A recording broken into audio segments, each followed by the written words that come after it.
গণভোটের প্রসঙ্গে 4টি প্রশ্নের একটি শাখা এবং সেখানে উত্তর একটি হ্যাঁ অথবা না।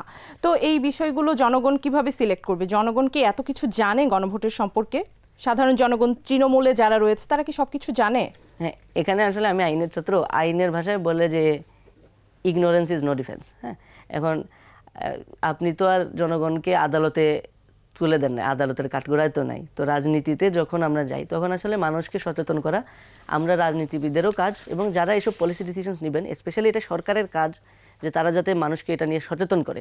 কিন্তু আসলে সত্যি কথা বললে ঐক্যমত্য কমিশনের যে চানাস্তা খাওয়া এবং আলোচনা সবই চলেছে বটে, কিন্তু এই অন্তর্বর্তীকালীন সরকারের থেকে একটা আশা ছিল যে তারা এইসব সংস্কারের বিষয়ে মানুষকেও সচেতন করবে এবং কোন দল কী ধরনের আর্গুমেন্ট রাখছে, কি চাচ্ছে না চাচ্ছে সেই বিষয়ে একটা পরিষ্কার তথ্য মানুষের সামনে তুলে ধরবে।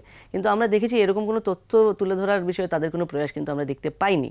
এবং সে কারণে আপনি দেখে থাকবেন যে বিগত সময়ে অনলাইনে এবং অফলাইনে বিভিন্ন সময়ে বাংলাদেশ জাতীয়তাবাদী দল বিএনপি সহ অন্যান্য বিভিন্ন দলের অবস্থান নিয়ে বিভিন্ন ধরনের গুজব সৃষ্টি করা হয়েছে যে বিএনপি অমুক দাবির পক্ষে না, বিএনপি তমুক দাবির পক্ষে না।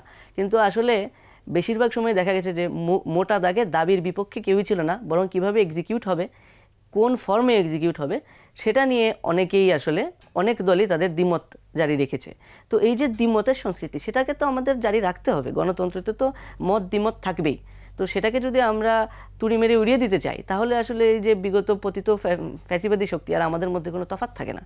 তো সেই দিক থেকে আমরা চাচ্ছিলাম যে সরকার যাতে আরও বেশি এই যে মানুষকে সচেতন করার দিকে আরও বেশি প্রয়াস রাখে, কিন্তু সেটাও আমরা আসলে দেখতে পাইনি। যে কারণে এই যে 4টি প্রশ্ন আছে সেটির একটি যৌথ উত্তর দেওয়া আসলে মানুষের জন্য বেশ কঠিন হবে।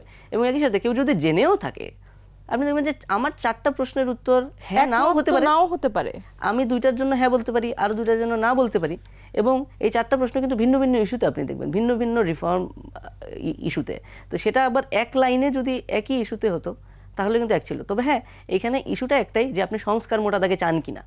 তো আসলে প্রশ্নটা তো একটা করে দিলেই হতো যে আপনারা এই যে সংবিধান সংস্কার এবং রাষ্ট্র সংস্কার সেগুলো চান কিনা। এই একটা না করে বরং এই যে 4টা করে আরও বিভ্রান্তি তৈরি করা হয়েছে। এই বিভ্রান্তির আসলে ফলাফল কী হবে সেটা নিয়ে শঙ্কা তো থেকেই যায়, কিন্তু আমরা আশা করব যাতে মানুষও এই যে জনগণ যে সিদ্ধান্ত নেবে সেটা যাতে তারা সচেতন হয়ে নেয়।